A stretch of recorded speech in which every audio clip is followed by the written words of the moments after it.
हमारे साथ एक शख्स मौजूद हैं। बड़ी मुश्किल से घर बनाया, बड़ी मेहनत करके घर बनाया और एंड पे क्या हुआ, उस घर के ऊपर कब्जा हो गया। 7 मरले का घर है। आज तो 30-28 साल पहले मैं बनाया, बड़े पोज ते ਉਹ ਮੈਂ ਘਰ ਆਪਣਾ ਦੇ ਬੈਠਾ ਕਿਰਾਇਆ ਤੇ ਗਲਤੀ ਨਾਲ ਉਹਨੇ ਸਾਲ ਦਾ ਮੈਂ ਸਟਾਂਪ ਕੱਟ ਦਿੱਤਾ। ਉਹ ਸਾਲ ਬਾਅਦ ਉਹ ਬੰਦੇ ਨੇ ਮੈਨੂੰ ਘਰ ਨਹੀਂ ਦਿੱਤਾ, ਦੂਸਰੇ ਅਗਲੇ ਘਰ ਨੂੰ ਦੇਤੇ। ਇਹ ਜ਼ਬਰਦਸਤੀ ਉਹਨੇ ਨਾ ਵਿੱਚ ਕਬਜ਼ਾ ਕਰਕੇ ਬਹਿ ਗਏ ਨੇ। ਇਹ ਹੁਣ ਮੈਂ ਜਾਣਾ, ਮੈਨੂੰ ਧਮਕੀਆਂ ਲਾਉਂਦੇ ਨੇ, ਕਦੀ ਕਹਿੰਦੇ ਨੇ ਤੈਨੂੰ ਵੀ ਮਾਰ ਦੇਣਾ, ਤੇਰੇ ਬੱਚਿਆਂ ਨੂੰ ਮਾਰ ਦੇਣਾ। ਪਿਸਤੌਲ ਇਹਨਾਂ ਕੋਲ, ਜਨਾਨੀਆਂ ਕੋਲ ਵੀ, ਬੰਦਿਆਂ ਕੋਲ ਵੀ, ਜਾਨੀ ਕਿ ਇਹਨਾਂ ਕੋਲ ਬਹੁਤ ਅਸਲਾ ਹੈਗਾ। ਥਾਣੇ ਗਿਆ 2 ਮਹੀਨੇ ਮੈਂ ਰੁਲਦਾ ਰਿਹਾ, ਨਾ ਕੋਈ ਮੇਰੀ ਪੁਲਿਸ ਵਾਲਾ ਸੁਣਦਾ ਪਿਆ, ਕੋਈ ਨਹੀਂ ਸੁਣਦਾ। ਇੱਕ ਬਾਬਰ ਜਿਹੜਾ ਹੈਗਾ ਬਦਮਾਸ਼ ਬਣਿਆ, ਉਹ 5 ਲੱਖ ਰੁਪਈਆ ਉਹਨੂੰ ਮੈਂ ਦਿੱਤਾ। ਨੇ ਕਿਹਾ ਮੈਂ ਘਰ ਤੇਰਾ ਛੁਡਵਾਣਾ, ਮੇਰੇ ਕੋਲ ਵੀ ਖਾ ਤੇ ਅਗਲੇ ਘਰ ਕੋਲ ਵੀ ਖਾ ਤੇ ਅਖੀਰ ਨੇ ਮੇਰਾ ਸਟੇ ਲਵਾਤਾ। ਉਤੋਂ ਮੈਨੂੰ ਧਮਕੀਆਂ ਲਾਉਂਦਾ, ਮੈਨੂੰ ਗਾਲਾਂ ਕੱਢਦਾ। ਅਸੀਂ ਉਹਨੂੰ ਕਹਿੰਦੇ ਵੀ ਸਾਡਾ ਜਿਹੜਾ 5 ਲੱਖ ਰੁਪਈਆ ਲਿਆ ਉਹਦਾ ਕੀ ਕੀਤਾ ਈ? ਉਹ ਕੁਛ ਨਹੀਂ, ਅੱਗੋਂ ਮੈਨੂੰ ਗਾਲਾਂ ਕੱਢਦਾ। ਬਦਮਾਸ਼ ਹੈਗੇ ਨੇ, ਜਨਾਨੀਆਂ ਵੀ ਬਦਮਾਸ਼ ਨੇ, ਹੱਥਾਂ ਵਿੱਚ ਪਿਸਤੌਲ ਫੜੇ ਨੇ। अस्सलाम वालेकुम, मैं हूँ सैयद साइम अली और आप देख रहे हैं लीडर टीवी। इंसान पूरी जिंदगी लगाकर सिर्फ एक घर बनाता है, एक अपने बच्चों के लिए, अपनी फैमिली के लिए एक महफूज ठिकाना जिसे कहा जाता है, वो आपका एक घर होता है। और अगर वही घर, उसी घर के ऊपर कब्जा हो जाए तो आप खुद अंदाजा लगा लें कि उस इंसान की जिंदगी कैसे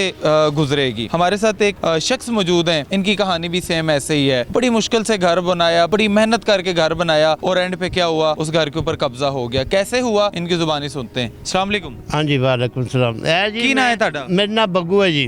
अच्छा, की मामला है? कार ਮਾਮਲਾ ਘਰ ਮੇਰਾ ਹੈਗਾ ਜੀ ਅਨਮ ਰੋਡ, ਗਲੈਕਸੋ ਟਾਊਨ 2 ਨੰਬਰ ਗਲੀ ਟਾਵਰ ਵਾਲੀ 'ਚ। ਉੱਥੇ ਮੇਰਾ ਘਰ ਹੈ ਜੀ। 7 ਮਰਲੇ ਦਾ ਘਰ ਹੈ। ਅੱਜ ਤੋਂ 30-28 ਸਾਲ ਪਹਿਲੇ ਮੈਂ ਬਣਾਇਆ, ਬੜੇ ਪੋਜ ਤੇ 2 ਵਾਰੀ ਬਣਾਇਆ, 2 ਵਾਰੀ ਢਾਇਆ। ਮੈਂ ਉਸ ਨੂੰ ਅਸਲ ਫਿਰ ਬਣਾਇਆ। ਉਹ ਮੈਂ ਘਰ ਆਪਣਾ ਦੇ ਬੈਠਾ ਕਿਰਾਇਆ ਤੇ ਗਲਤੀ ਨਾਲ। ਉਸ ਬੰਦੇ ਨੂੰ ਉਹਨੇ ਸਾਲ ਦਾ ਮੈਂ ਸਟਾਂਪ ਕੱਟ ਦਿੱਤਾ। ਉਹ ਸਾਲ ਬਾਅਦ ਉਹ ਬੰਦੇ ਨੇ ਮੈਨੂੰ ਘਰ ਨਹੀਂ ਦਿੱਤਾ, ਅੱਗੇ ਦੂਸਰੇ ਅਗਲੇ ਘਰ ਨੂੰ ਦੇਤੇ। ਉਹਦੇ 'ਤੇ ਮੁਕੱਦਮਾ ਹੋ ਗਿਆ, ਉਹ ਜੇਲ੍ਹ ਚਲਾ ਗਿਆ। ਮੈਂ ਉਹਦੇ ਮਗਰ ਉਹ ਮੇਰੇ ਜਾਨੀ ਕਿ ਮੈਨੂੰ ਲੱਭਾ ਨਹੀਂ। ਇਹ ਜਿਹੜੇ ਕਿ ਵਿੱਚ ਬੈਠੇ ਨੇ, ਇਹ ਜਾਣਦੇ ਸੀ ਮੈਨੂੰ ਵੀ ਇਹ ਜਗ੍ਹਾ ਹੁੰਦੀ ਏ। ਇਹ ਮੇਰੇ ਕੋਲ ਕਾਗਜ਼ ਵੀ ਮੰਗਦੇ ਰਹੇ ਨੇ, ਮੈਂ ਇਹਨਾਂ ਨੂੰ ਕਾਗਜ਼ ਨਹੀਂ ਵਿਖਾਇਆ, ਨਾ ਸਮਝਿਆ ਵੀ ਬਾਬੇ ਕੋਲ ਕੋਈ ਸ਼ੈ ਨਹੀਂ ਹੈਗੀ। ਇਹ ਜ਼ਬਰਦਸਤੀ ਉਹਨੇ ਨਾ ਵਿੱਚ ਕਬਜ਼ਾ ਕਰਕੇ ਬਹਿ ਗਏ ਨੇ। ਇਹ ਹੁਣ ਮੈਂ ਜਾਣਾ, ਮੈਨੂੰ ਧਮਕੀਆਂ ਲਾਉਂਦੇ ਨੇ, ਕਦੀ ਕਹਿੰਦੇ ਨੇ ਤੈਨੂੰ ਵੀ ਮਾਰ ਦੇਣਾ, ਤੇਰੇ ਬੱਚਿਆਂ ਨੂੰ ਮਾਰ ਦੇਣਾ। ਪਿਸਤੌਲ ਇਹਨਾਂ ਕੋਲ, ਜਨਾਨੀਆਂ ਕੋਲ ਵੀ, ਬੰਦਿਆਂ ਕੋਲ ਵੀ, ਜਾਨੀ ਕਿ ਇਹਨਾਂ ਕੋਲ ਬਹੁਤ ਅਸਲਾ ਹੈਗਾ। ਅੱਛਾ, ਤੁਸੀਂ ਜਿਹੜਾ ਘਰ ਹੈ ਹਾਂਜੀ, ਉਹ ਕਿ 2 ਸਾਲ ਪਹਿਲੇ ਦਿੱਤਾ ਸੀ ਉਹਨਾਂ ਨੂੰ? ਨਹੀਂ, ਇਹ 2021 ਚ ਮੈਂ ਘਰ ਦਿੱਤਾ ਸੀ। 2022 ਚ ਮੈਨੂੰ ਉਹਨੇ ਵਾਪਸ ਦੇਣਾ ਸੀ, ਉਹਨੇ ਮੈਨੂੰ ਨਹੀਂ ਦਿੱਤਾ। 2022 ਦੇ ਵਿੱਚ ਨਹੀਂ ਦਿੱਤਾ, ਉਹਨੇ ਅੱਗੇ ਦੇ ਦਿੱਤਾ। ਜਾਨੀ ਕਿ ਉਹਨੂੰ ਬੰਦਾ ਮੈਨੂੰ ਕਹਿੰਦਾ ਜੀ, ਮਤਲਬ ਕਿ ਜਿਹੜੇ ਬੰਦੇ ਨੂੰ ਤੁਸੀਂ ਮਕਾਨ ਦਿੱਤਾ ਸੀ, ਹਾਂਜੀ, ਉਹਨੇ ਅੱਗੇ ਕਿਸੇ ਹੋਰ ਨੂੰ ਦਿੱਤਾ? ਉਹਨੇ ਕਿਸੇ ਹੋਰ ਨੂੰ। ਕੀ ਨਾਂ ਸੀ ਬੰਦੇ ਦਾ? ਪਰਵੇਜ਼। ਤੁਸੀਂ ਪਰਵੇਜ਼ ਨੂੰ ਦਿੱਤਾ? ਅਸੀਂ ਪਰਵੇਜ਼ ਨੂੰ ਦਿੱਤਾ। ਉਹਨੇ ਅੱਗੋਂ ਨਹੀਂ। ਤੁਸੀਂ ਕਿਰਾਏ ਤੇ ਦਿੱਤਾ ਹੈ? ਹਾਂਜੀ, ਅਸੀਂ ਕਿਰਾਇਆ ਤੇ ਉਹਨੂੰ ਦਿੱਤਾ ਸੀ। ਮੇਰੇ ਕੋਲ ਪੂਰੇ ਕਿ ਸਟਾਂਪ ਹੁੰਦਾ ਲਿਖਿਆ ਹੈ, ਉਹ ਵੀ ਹੈਗਾ ਮੇਰੇ ਕੋਲ, ਕਿਰਾਏਨਾਮਾ। ਉਹਨੇ ਤੁਹਾਨੂੰ, ਤੁਸੀਂ ਉਹਨੂੰ ਕਿਰਾਏ ਤੇ ਮਕਾਨ ਦਿੱਤਾ ਹੈ, ਉਸ ਬੰਦੇ ਨੇ ਅੱਗੋਂ ਮਕਾਨ ਕਿਸੇ ਹੋਰ ਨੂੰ ਦੇ ਦਿੱਤਾ? ਹੋਰ ਨੂੰ ਦੇ ਦਿੱਤਾ। ਉਹਦੇ ਵਿੱਚ ਇੱਕ ਨੀਮ ਪੱਟੀ ਹੈਗਾ ਜੇ, ਇੱਕ ਛੌਂਕਾ ਮਸੀਹ, ਇੱਕ ਨੀਮ ਮਸੀਹ, ਨੀਮ ਪੱਟੀ, ਇੱਕ ਸਰਾਜ ਜੱਟ, ਉਹ ਮਾਲਕ ਬਣ ਗਿਆ, ਉਹ ਕਿਰਾਏਦਾਰ ਬਣ ਗਏ ਨੇ।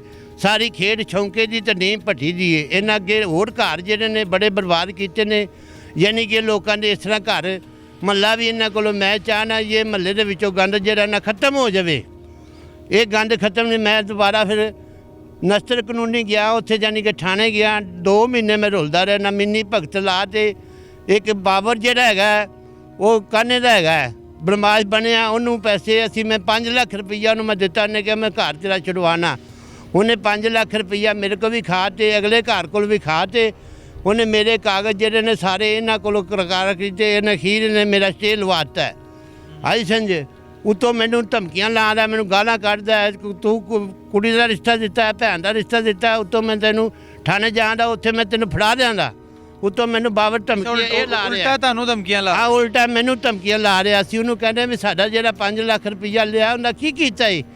ਉਹ ਕੁਛ ਨਹੀਂ, ਅੱਗੋਂ ਮੈਨੂੰ ਗਾਲਾਂ ਕੱਢਦਾ। ਕਿਹੜਾ 5 ਲੱਖ ਰੁਪਇਆ? 5 ਲੱਖ ਉਹਨੂੰ ਮੈਂ ਦਿੱਤਾ ਸੀ ਆਪਣੀ ਜਗ੍ਹਾ ਤੇ, ਮੈਨੂੰ ਜਗ੍ਹਾ ਛਡਵਾ ਦੇ। ਉਹਨੇ ਜਗ੍ਹਾ ਨਹੀਂ ਛਡਵਾ ਦੇ ਦਿੱਤੀ। ਨਾ ਕੋਈ ਮੇਰੀ ਪੁਲਿਸ ਵਾਲਾ ਸੁਣਦਾ ਪਿਆ, ਕੋਈ ਨਹੀਂ ਸੁਣਦਾ। ਮੈਂ ਹਰ ਜਗ੍ਹਾ ਤੇ ਗਿਆ। ਤੁਸੀਂ 5 ਲੱਖ ਰੁਪਏ ਕਿਹਨੂੰ ਦਿੱਤਾ ਹੈ? ਅਸੀਂ ਬਾਬਰ ਨੂੰ 5 ਲੱਖ ਦਿੱਤਾ। ਬਾਬਰ ਕੌਣ ਹੈ? ਬਾਬਰ ਬਦਮਾਸ਼ ਬਣਿਆ, ਆਪਣੇ ਆਪ ਦਾ ਕਾਨੇ ਦਾ ਹੈਗਾ, ਕਾਨੇ ਦੇ ਨਾਲ ਠਾਣੇ ਦੇ ਉਹਦਾ ਘਰ ਹੈ। ਤੁਸੀਂ ਪਰੇਸ਼ਾਨ ਹੋ ਕੇ ਬਾਬਰ ਨੂੰ 5 ਲੱਖ ਰੁਪਏ ਦਿੱਤਾ ਕਿ ਯਾਰ ਮਿਹਰਬਾਨੀ ਕਰ ਮੇਰਾ ਮਕਾਨ ਖਾਲੀ। ਹਾਂਜੀ, ਇਹਨਾਂ ਮੈਨੂੰ ਧਮਕੀ ਲਾਈ ਸੀ, ਅਸੀਂ ਤੂੰ ਆਵੇਂ ਦਾ ਅਸੀਂ ਤੈਨੂੰ ਮਾਰ ਦਿੰਦੇ, ਤੇਰੇ ਬੱਚਿਆਂ ਨੂੰ ਵੀ ਮਾਰ ਦਿੰਦੇ। ਮੈਂ ਤਾਂ ਉਹ ਗਲੀ 'ਚ ਜਾਂਦਾ ਨਹੀਂ ਨਾ। ਜਦੋਂ ਮੈਂ ਉਸੇ ਅਨਮ ਰੋਡ ਜਾਣਾ ਨਾ, ਮੇਰੇ ਮਗਰ ਬੰਦੇ ਲਾਏ ਨੇ, ਮੈਂ ਨਹੀਂ ਜਾਂਦਾ। ਅੱਛਾ ਤੁਸੀਂ ਇਹ ਵੀ ਆ ਪਹਿਲੇ ਮੇਰੇ ਰਿਸ਼ਤੇਦਾਰਾਂ ਦੇ ਘਰ ਜਾ ਕੇ ਬੰਦੇ ਮੇਰਾ ਪੁੱਛਦੇ ਨੇ, ਮੇਰੇ ਰਿਸ਼ਤੇਦਾਰ ਉਹ ਆਉਂਦੇ ਨੇ ਅਸੀਂ ਦੁਸ਼ਮਣੀ ਨਹੀਂ ਲੈਣੀ, ਅਸੀਂ ਤੈਨੂੰ ਨਹੀਂ ਰੱਖ ਸਕਦੇ, ਮੈਂ ਫਿਰ ਉੱਥੋਂ ਨਹੀਂ ਕਰ ਜਾਂਦਾ, ਇਸ ਵਾਸਤੇ ਨਹੀਂ ਜਾਂਦਾ। ਅੱਛਾ ਮੈਂ ਇਹ ਵੀ ਥੋੜੀ ਦੇਰ ਪਹਿਲੇ ਜਿਹੜੀ ਗੱਲ ਹੋ ਰਹੀ ਸੀ ਤੁਸੀਂ ਕਿਹਾ ਸੀ ਕਿ ਇਹਨੂੰ ਮੇਰੇ ਬੱਚਿਆਂ ਨੂੰ ਉਹਨਾਂ ਨੇ ਘਰ ਬੰਦ ਵੀ ਕੀਤਾ ਸੀ। ਬੰਦ ਕੀਤਾ ਸੀ। ਆਹ ਮੇਰੇ ਬੱਚੇ ਗਏ ਨੇ ਉੱਥੇ, ਸਾਨੂੰ ਉਹਨੇ ਕਿਹਾ ਜੀ ਤੁਹਾਨੂੰ ਅੱਜ ਕਬਜ਼ਾ ਲੈ ਦਿੰਦੇ ਆ, ਉਹ ਅੱਗੋਂ ਗਿਆ ਤੇ ਉਹਨੇ ਐਵੇਂ ਮੁੰਡੇ ਲਿਆ ਤੇ ਉਹਨਾਂ ਨੂੰ ਮਾੜਾ ਮੋਟਾ ਉਹਨਾਂ ਨੇ ਬਾਹਰ ਕੱਢਿਆ। ਉਹਨਾਂ ਜਿਹੜੇ ਬੰਦਿਆਂ ਨੇ ਮੇਰੇ ਜਿਹੜੇ 3 ਪੋਤਰੀਆਂ ਸੀ, 2 ਮੁੰਡੇ ਸੀ, ਉਹਨਾਂ ਨੂੰ ਧੱਕਾ ਮਾਰਤੇ ਤੇ ਅੰਦਰ ਮੇਰੀ ਨੂੰਹ ਨਾਲ ਸੀ, ਅੰਦਰ ਕਰਤਾ। ਬਾਹਰ ਜਿਹੜੇ ਜਨਾਨੀਆਂ ਸੀ ਉਹਨਾਂ ਦੇ ਹੱਥ ਵਿੱਚ ਪਿਸਤੌਲ ਡੰਡੇ ਆਂਦੇ ਅਸੀਂ ਅੱਗ ਲਾ ਦਿੰਦੇ ਘਰ ਨੂੰ। ਅਸੀਂ ਖੀਰ ਮੈਂ ਪੁਲਿਸ ਦੇ ਫੋਨ ਕੀਤਾ, ਉਹ ਫਿਰ ਚੌਂਕੀ ਵਾਲੇ ਪੁਲਿਸ ਆਈ, ਉਹ ਲੈ ਗਈ। ਫਿਰ ਉਹ ਐਸਐਚ ਨੇ ਫੋਨ ਕੀਤਾ, ਉੱਥੇ ਗਿਆ ਚਲੇ ਐਸਐਚ, ਉਹਨਾਂ ਆਣ ਤੇ ਬਾਹਰ ਕੱਢਿਆ। ਫਿਰ ਐਸਐਚ ਨੇ ਫਿਰ ਫੋਨ ਕੀਤਾ ਵੀ ਤੁਸੀਂ ਗੱਡੀ ਥਾਣੇ ਨਹੀਂ ਜਾਣੀ, ਚੌਂਕੀ ਦੇ ਬੂਹੇ ਅੱਗੇ ਜਾ। ਫਿਰ ਵਾਪਸ ਆ ਗਈ, ਫਿਰ ਨਸਰ ਥਾਣੇ ਗਿਆ, ਉੱਥੇ ਮੰਨਣ ਤੇ ਵੀ ਗਿਆ।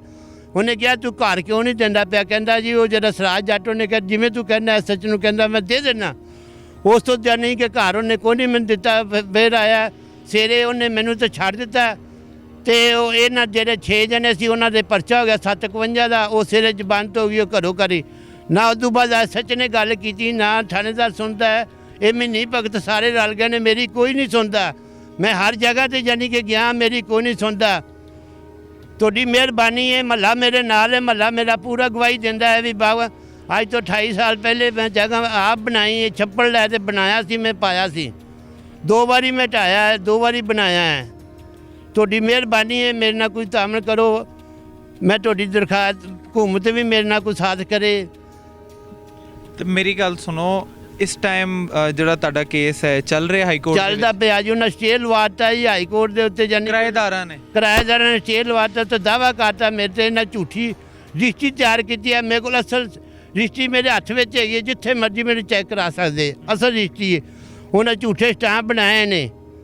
ਅੱਛਾ ਕੋਈ ਇਹਨਾਂ ਦੇ ਨਾਲ ਤੁਹਾਡੀ ਕੋਈ ਦੁਸ਼ਮਣੀ ਜਾਂ ਕੋਈ ਮਸਲਾ ਤੇ ਨਹੀਂ ਜਿਹਦੀ ਵਜ੍ਹਾ ਤੋਂ ਤੁਹਾਡੇ ਮਕਾਨ ਤੇ ਕਬਜ਼ਾ ਕਰ ਲਿਆ? ਨਾ ਮੈਂ ਕੋਈ 1 ਰੁਪਈਆ ਨਹੀਂ ਇਹਨਾਂ ਦਾ ਨਾ ਦੇਣਾ, ਨਾ ਕੋਈ ਗੱਲ, ਨਾ ਕੋਈ ਬਾਤ ਹੈ। ਕੋਈ ਗੱਲ ਨਹੀਂ, ਮਿਹਰਬਾਨੀ ਹੈ ਤੁਹਾਡੀ, ਕੋਈ ਮੇਰੇ ਨਾਲ ਹਲਫ ਉਠਾਓ। ਕੋਈ ਬਦਮਾਸ਼ ਨੇ ਬੰਦੇ? ਹਾਂ ਬਦਮਾਸ਼ ਹੈਗੇ ਨੇ, ਜਨਾਨੀਆਂ ਵੀ ਬਦਮਾਸ਼ ਨੇ, ਹੱਥਾਂ ਵਿੱਚ ਪਿਸਤੌਲ ਫੜੇ ਨੇ। ਉਹ ਜੇ ਬੰਦੇ ਦੇ ਕੋਲ ਵੀ ਜਿਹੜੇ 3 ਬੱਚੇ ਨੇ ਉਹਦੇ ਤੇ ਉਹਨਾਂ ਕੋਲ ਅਸਲਾ ਹੈਗਾ। ਜਿਹੜਾ ਛੌਂਕਾ ਮਸੀਹ ਉਹਦੇ ਕੋਲ ਅਸਲਾ ਹੈਗਾ, ਤੇ 3 ਬੱਚਿਆਂ ਕੋਲ ਅਸਲਾ ਹੈਗਾ। ਇਹ ਨਹੀਂ ਪਤਾ ਲਾਇਸੈਂਸੀ ਹੈਗਾ, ਦੂਸਰਾ ਹੈਗਾ, ਅਸਲਾ ਜ਼ਰੂਰ ਹੈਗਾ। ਲੇਕਿਨ ਤੁਸੀਂ ਜਾਣਦੇ ਹੋ ਗੱਲਬਾਤ ਕਰਨ ਵਾਸਤੇ ਤੁਹਾਨੂੰ ਅਸਲਾ ਦੱਸਦੇ ਨੇ? ਹਾਂ ਜੀ, ਮੈਨੂੰ ਅਸਲਾ ਦੱਸ ਤੇ ਡਰਾਉਂਦੇ। ਮੈਨੂੰ ਤਾਂ ਉੱਥੇ ਜਾਣ, ਮੈਂ ਗਲੀ 'ਚ ਵੜਦਾ ਹੀ ਨਹੀਂ, ਡਰਦਾ।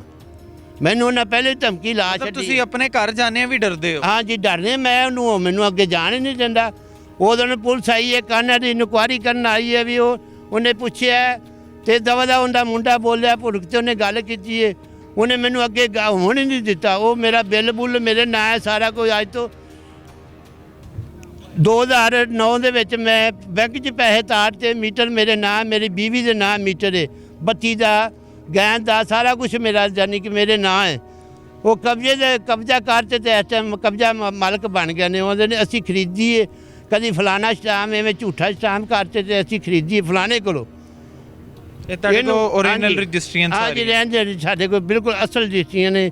ਮੈਨੂੰ ਦੱਸਣ ਵੀ ਇਹ ਨਕਲ ਨੇ ਤੇ ਫਿਰ ਦੱਸਣ असल है ने। इनकी बीवी ने, इन लोगों ने घरों में काम कर करके अपने बच्चों के लिए एक मकान बनाया और उस मकान के ऊपर उन्होंने कब्ज़ा कर लिया। वो किराएदार हैं। अफसोस की बात है, मुझे समझ नहीं आ रही हमारे पाकिस्तान के अंदर कानून कैसा चल रहा है कि किराएदार है, अगर वो बदमाश है तो किसी के भी घरों के ऊपर कब्ज़ा कर ले। अफसोस की बात है भाई, ये मुझे मेरी तो अकल से बात बाहर जा रही है कि किराएदार भी कब्ज़ा करने लग गए हैं अब।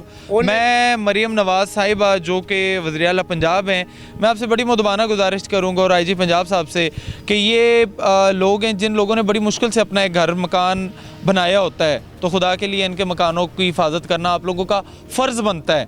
और मैं गुजारिश भी करूँगा इनके केस को जल्द से जल्द सॉल्व करके इनका मकान इनको दिलवाया जाए। अपने मेज़बान को इजाज़त दीजिए। देखते रहिए लीडर TV। अल्लाह हाफिज़।